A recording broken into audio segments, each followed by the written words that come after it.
इसकी जगह पे हमने CO2 यहाँ पे सिलेक्ट कर लेना है। ये हमारे पास CO2 का मॉड्यूल है, तो CO2 की प्रोब यहाँ पे लगा देंगे।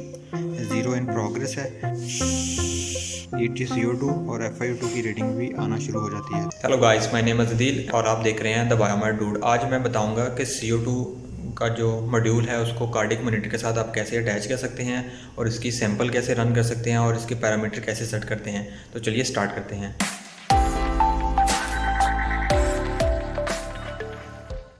ये हमारे पास कार्डिक मॉनिटर है G3L। इसका CO2 मॉड्यूल इंस्टॉल करेंगे और ये जो है वो इसके सारे पैरामीटर मैं आपको चेक करवाता हूँ। इसको प्रेस एंड होल्ड करेंगे तो इसका इनिशियल टेस्ट होने के बाद ये पावर ऑन कर देगा और इसके बाद मैं आपको बताऊँगा कि इसके अंदर कौन कौन से पैरामीटर्स हैं और उसकी एडजस्टमेंट कैसे कर सकते हैं। इसके अलावा मैंने एक अलग से इसकी वीडियो बनाई हुई है, आप जो है लिंक्स में जाके इसको चेक भी कर सकते हैं।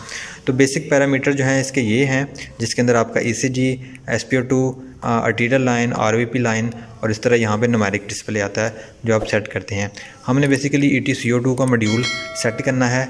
बाज़ दफ़ा ये होता है कि इसकी मॉनिटरिंग की रीडिंग यहाँ पे शो नहीं हो रही होती, तो मैं आपको स्टेप बाय स्टेप गाइड करूँगा आप किस तरीके से इसको सेट कर सकते हैं, इसका मॉड्यूल कैसे लगा सकते हैं और इसको रन कैसे करते हैं। तो वीडियो एंड तक देखिएगा। अगर आप चैनल के ऊपर नए आए तो चैनल को सब्सक्राइब करें।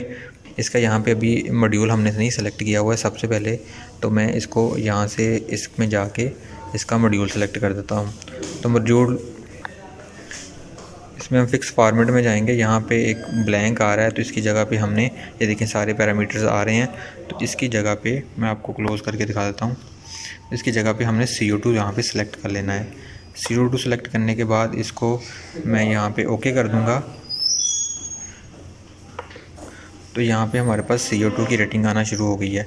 अब इसके साथ मैं मॉड्यूल अटैच करता हूँ, जो CO2 का मॉड्यूल और उसके साथ सैंपल लाइंस होती हैं।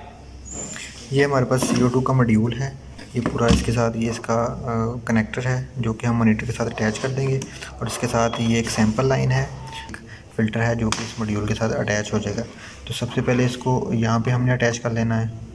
ये फ़िल्टर हमने अटैच कर दिया इसके साथ। अब ये जो कनेक्टर है इसको हम पेशेंट मॉनिटर के साथ लगाते हैं, वो मैं आपको कॉन्फ़िगरेशन चेक करवाता हूँ।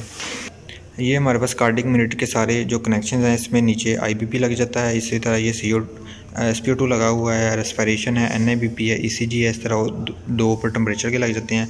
और यहाँ पे मैं आपको नज़र आ रहा है CO2, तो CO2 की प्रोब यहाँ पे लगा देंगे। यहाँ पे लगाएंगे तो हमारे पास यहाँ पे इसकी लाइट ब्लिंक करना शुरू हो गई है, तो इट मीन्स इसके ऊपर कनेक्शन बन गया है। अब और सामने आपको देख रहा होगा यहाँ पे इसकी रीडिंग आना शुरू हो गई है, जो कि अभी 0 इन प्रोग्रेस है। तो अभी ये 0 जो है ना वो उस पे चल रहा है। अब इसने CO2 अपने का अलार्म देना शुरू कर दिया। अब मैं इस जो सैंपल लाइन है हमारी, इसको हम ETT ट्यूब के अंदर लगाएंगे। एज ए टेस्टिंग के तौर पे मैं इसमें एयर ब्लोअर करता हूँ, उससे चेक करते हैं कि इसके अंदर CO2 आ रही है कि नहीं आ रही। तो ये चेक करें, इसकी रीडिंग आना शुरू हो गई है। और इसी तरह यहाँ पे EtCO2 और FiO2 की रीडिंग भी आना शुरू हो जाती है। तो इस तरीके से आप CO2 को आप चेक कर सकते हैं।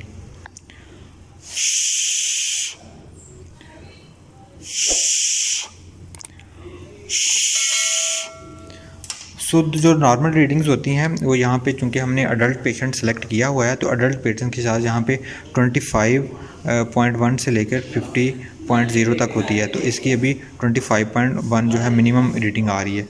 सो एज ए हेल्दी या नॉर्मल जो है वो रीडिंग जो है वो यहाँ पे आपको शो होना शुरू हो जाती है। सो इस तरीके से आप CO2 मॉड्यूल को पेशेंट मॉनिटर के साथ अटैच कर सकते हैं और पेशेंट की CO2 मालूम कर सकते हैं और इसके साथ ही EtCO2 और FiO2 का भी ग्राफ बनना शुरू हो जाता है।